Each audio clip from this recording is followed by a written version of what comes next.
Hello folks, it's Jamil Surfer Gunstock Reviews. We're here in Phoenix, Arizona at Marty's place, Enloe Custom Guns with Marty. How you doing, buddy? Good.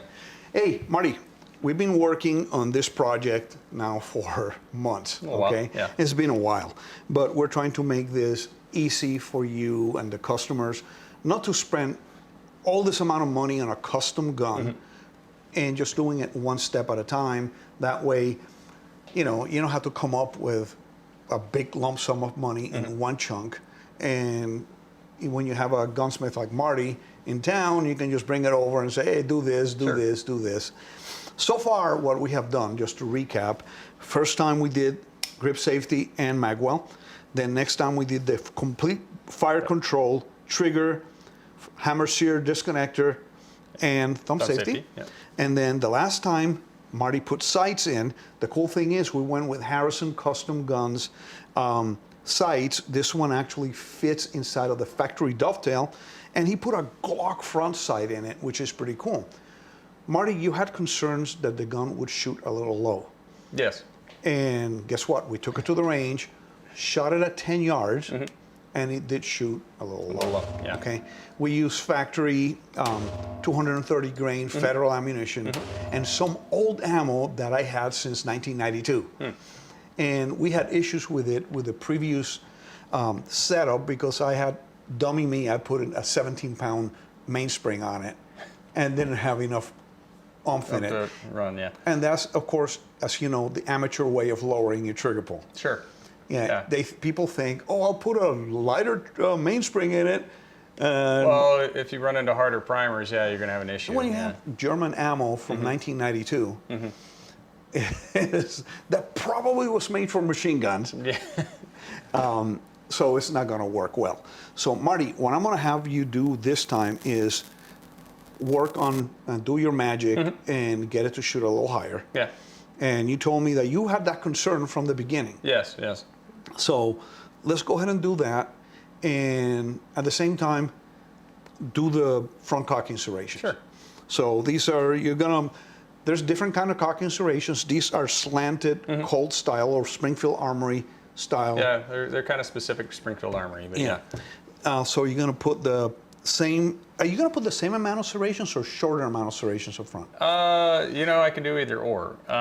Sometimes I'll do it just depending on how it looks, but you know, you could classify serrations as a couple different styles. Like I even kind of write them up as like new style Colt versus old style. You got the old GI type that I believe there's 19 cuts per side versus there's probably 8 with just a straight slot. I don't remember off the top of my head what the count is on those, but you know, if you do an even amount on both sides, it doesn't necessarily look bad with these serrations, but you know, that's entirely up to you. Like if you wanted that, I could do that. If not, I kind of make an even spacing to make them match, because you do have some things that you look at and go, all right, is it going to interfere? Is it not going to interfere? Like Springfield does this awesome logo on the side here, but is it going to look even between both of these, right? Okay. So those are considerations when you're doing stuff like that. Okay. And some people don't care. Other people get hung up on it, especially when they're machining it. But you know, as far as function goes, it doesn't hurt anything. Well, I've seen some of the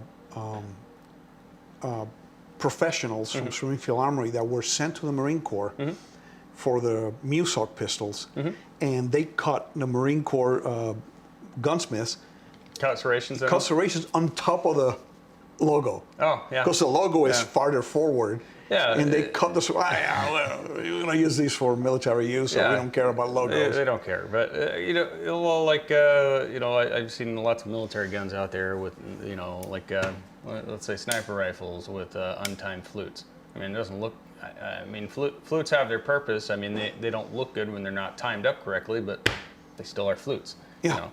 They're still doing their job. They're still doing their job. And it's the same thing with this. I mean, aesthetically, we want this to be as pleasing as possible. And so there's a balance in there. Now, and I think usually I do an even amount with those types of serrations with, say, other types that are more just a square slot, you know, versus With a square slot, usually I just kind of copy what you would see out of a manufacturer. So Okay. like a manufacturer, a lot of times, like if you see Colt, they have like 2 less serrations on the front than they do on the back. Okay. And some of the others, right? But Okay. yeah.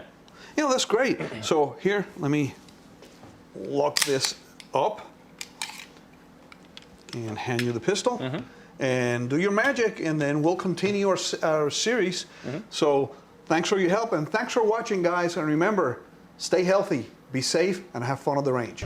Thank you for watching Gunstock Reviews. Please visit our website at www.gunstockreviews.com for more exclusive content. Please visit our Patreon page at www.patreon.com/gunstockreviews. Your contributions would be greatly appreciated and help us grow our selections and frequency of videos.